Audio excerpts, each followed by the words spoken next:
Di negara ini tuh ada sebuah cafe yang didesain secara outdoor dan dibangun di samping rel kereta dan jaraknya itu dekat banget guys. Wah, kira-kira tuh gimana ya? Pokoknya kalian tonton aja videonya dan jangan lupa like, subscribe, dan share dulu. Oke, bisa kalian lihat guys, ini tuh ada sebuah cafe outdoor yang dibangun di samping rel kereta guys. Dan ini jaraknya berdekatan banget. Dan kebetulan ini ada kereta lewat guys. Tuh lihat jaraknya deket banget sama pengunjungnya guys. Lihat guys. Wah, kira-kira ini cafe letaknya di negara mana guys? Ada yang tahu?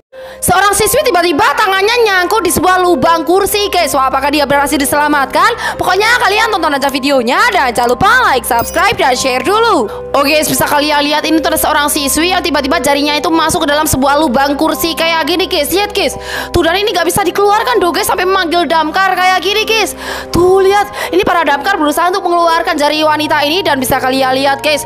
Tuh, dan akhirnya setelah perjuangan panjang akhirnya jarinya bisa dikeluarkan guys. Untung aja ya guys ya, masih selamat. Ternyata beginilah proses evakuasi ketika ada orang-orang yang terjebak di dalam sebuah lift yang sedang macet guys. Wah, kira-kira itu gimana ya? Pokoknya kalian tonton aja videonya dan jangan lupa like, subscribe, dan share dulu. Oh guys, ini tuh ada para damkar yang masuk ke dalam sebuah gedung ini guys. Tuh lihat.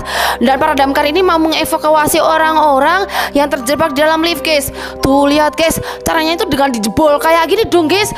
Dan orang-orang yang terjebak di dalam lift itu diselamatkan satu persatu kayak gini guys. Dan akhirnya mereka berhasil selamat guys. Untung aja ya guys ya. Lagi asyik-asyik berjalan, tiba-tiba pria ini malah dihantam oleh seorang pria misterius dengan menggunakan plastik berisi air guys. Wah, kira-kira itu gimana ya reaksinya? Pokoknya kalian tonton aja videonya dan jangan lupa like, subscribe, dan share dulu. Lihatlah pria ini guys. Tuh tiba-tiba dia tuh dihantam oleh seorang pria ini guys menggunakan plastik berisi air guys.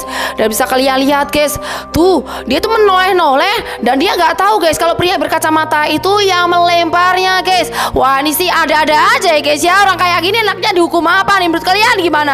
Berani-beraninya guys cowok ini berteman dan bermain dengan para hantu. Wah, ini sih serem banget. Pokoknya kalian tonton aja videonya dan jangan lupa like, subscribe, dan share ceritanya dulu. Ini tuh ada seorang cowok yang pengen banget bermain sama temen-temennya guys. Tuh lihat, dia ngajak temennya ini bermain tapi pada gak ada yang mau dong guys. Dan bisa kalian lihat guys, cowok ini jadi sedih dan lalu dia berjalan sendirian guys. Dan di jalan tiba-tiba ada orang yang keluar dari rumah ini guys. Tuh lihat guys, dua orang ini kemudian mengajak cowok ini bermain ke rumahnya dong. Dan bisa kalian lihat guys, ternyata dua orang itu bukan manusia guys, melainkan adalah hantu guys. Tuh wajahnya berubah menjadi seram kayak gini guys. Wah, ini serem banget ya. Kalau kalian bakal takut apa enggak nih?